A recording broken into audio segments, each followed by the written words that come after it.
built the tabernacle on this property we have in Utah. And it was just amazing to see that. To be in a place where actually people of Israel used to worship, and the manifest presence, the Shekinah glory of God would manifest among people. It was an incredible experience, and that's where I think John and I first met.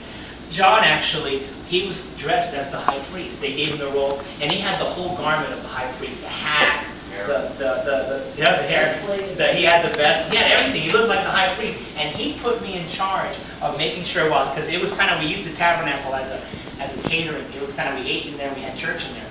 And so he made me in charge of guarding the door of the tabernacle. I took that to heart. So I made sure no one went in there. And I was like aggressive about it. You're not allowed. And I had my, I was dressed like I was dressed like in this garment. I looked like a sheep herder, right? There's a picture of me and this young lady of us, and someone said, "Wow, you look like Mary and Joseph." I was like, they wouldn't be around that time. And that's when John and I started to, and one thing I loved about John, that's when John and I first met. I think we knew each other, but we knew of each other. We'd seen each other at church, but we never really talked. But John always impressed me.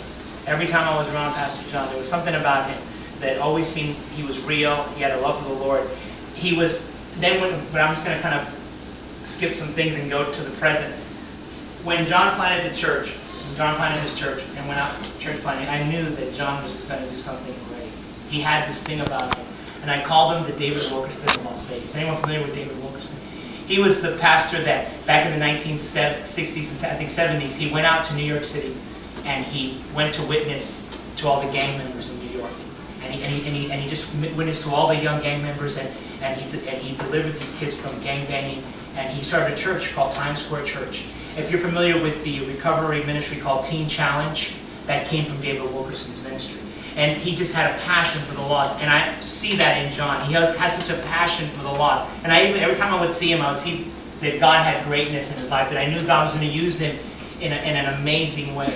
And to see where God has him now. Now Pastor John Page is the chaplain at the Clark County Detention Center. And we have a video of the stuff that he's doing in there, which is just mind-blowing. Please forgive us as we're going to attempt to use a mic, and you can hear the sound because we don't have the connections to run it through the speakers.